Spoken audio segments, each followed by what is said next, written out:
Cette année, sur Montaigu-Vendée, puisque nous sommes à plus de 10 000 habitants, le recensement va s'effectuer sur un panel de 8% de notre population, ce qui représente sur Montaigu-Vendée environ à peine 800 foyers. Ce panel va donc être enquêté dans le cadre du recensement et cette opération se reconduira sur 5 années, ce qui fera un équivalent de 40% de notre population auditée et recensée. 3 agents recenseurs ont été recrutés pour assurer cette campagne.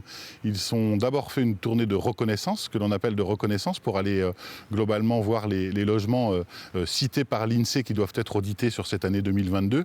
Et à partir d'aujourd'hui, 20 janvier, commence la campagne de dépôt des dossiers d'enquête auprès de chaque foyer. Ces habitants de ces foyers sont appelés à compléter cette enquête par voie numérique. Donc chacun pourra compléter cette enquête de manière numérique, mais nos agents recenseurs sont aussi chargés de vérifier si ces données sont entrées en temps et en heure et de relancer ou d'aller assister les personnes qui seraient un peu plus éloignées du numérique ou refroidies par ce système numérique pour les accompagner à compléter ces fichiers de logement et d'habitants. L'enquête de recensement, elle recense à la fois la typologie d'un foyer avec la vie à l'intérieur du foyer, les professions, les modes de déplacement, le nombre de personnes bien sûr, mais aussi la typologie des logements. Donc on peut peut-être avoir des nouveautés avec l'impact éventuel d'installation de nouvelles familles sur notre territoire, dû peut-être à la crise sanitaire. En tout cas, c'est sur plusieurs années que tout cela se mesure. On n'aura pas des effets, à mon avis, mesurés sur une seule enquête.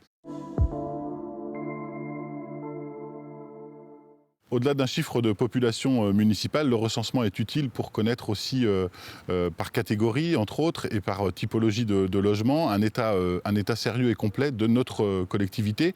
Bien sûr, ça nous aide à ajuster nos politiques publiques, ça aide aussi au calcul des dotations de l'État, ça nous fait aussi intégrer des catégories de population par typologie de collectivité pour connaître aussi demain comment se comporte notre population, si on est sur une population en dynamique ou éventuellement une population qui serait plutôt en décroissance sur certaines collectivités. Sur le cas de Montaigu-Vendée, nous sommes dans une dynamique de croissance depuis plusieurs années et depuis des dizaines d'années. Et donc on peut ainsi, avec ces chiffres-là, ajuster évidemment nos équipements, nos politiques publiques à porter, nos articulations de secteurs d'habitation également.